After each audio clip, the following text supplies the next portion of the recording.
became the first state to pass legislation requiring that computer science become part of high school curriculum.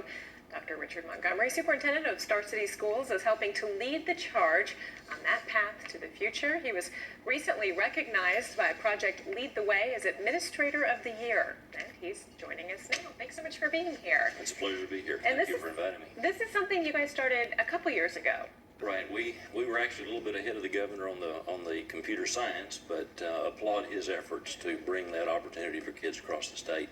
We actually started our program back in 2012 after spending a year planning and applying for grants under the previous governor's STEMWorks program.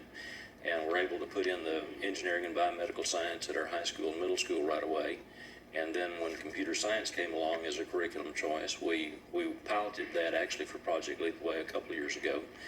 And now we have in place a K-12 system for all three of those career pathways. So what does that curriculum look like, starting as early as kindergarten? Well, I can give you a quick tour through the computer science. I'm not a computer science person, okay. but I can give you kind of the basics. We start in kindergarten with a program called Scratch Junior. Scratch is a professional level program that was developed by MIT to help folks sit down at a computer and do some creative programming. Scratch Junior was actually commissioned by Project Lead the Way, developed by MIT for young children. So in kindergarten, they design a habitat, for example. Okay. They can actually program animals to move around in this habitat, and in kindergarten, and actually see some interactions on screen. Okay. First grade, they go a little further. The children write a story, they create a story, they animate it on screen. And that's kind of their big project for the first grade year. Moving into second grade, they create a math game. So let's say we have addition and subtraction problems or whatever. If I get the answer right, then my man moves a little closer to the goal. If I miss the question, then I move a little farther away from the goal. So not only does the child create the game, they also create the animations and program the activity on screen to correspond with what's happening in terms of your responses. So really getting a little more sophisticated. Third grade is hopscotch. They actually create an on-screen character that completes a variety of tasks, running, jumping, whatever.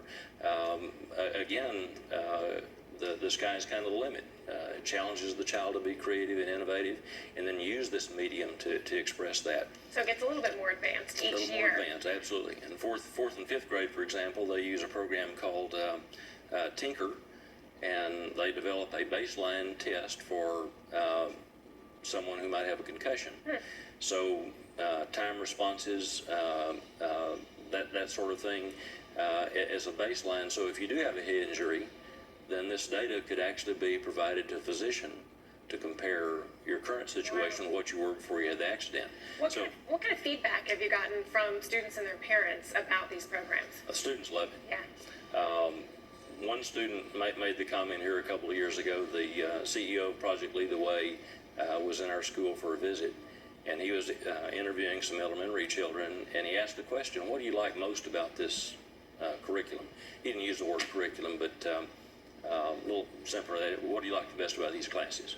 And one little boy raises a hand and said, it's not a worksheet.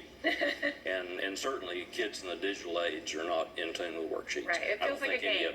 Any of us really never were. Sure. But this puts the fun into it. It enters the education process into their world, and their world very definitely is wrapped around digital contraptions. Absolutely. Hopefully more school districts across the state will follow suit pretty quickly. And for more information about Project Lead the Way, we have some information here. You can go to the website, www.pltw.org. Thanks so much for being here. We really appreciate it. Very, very, very nice. Thanks for having me. All right, it's time to see who's celebrating a birthday or anniversary today. We'll be right back.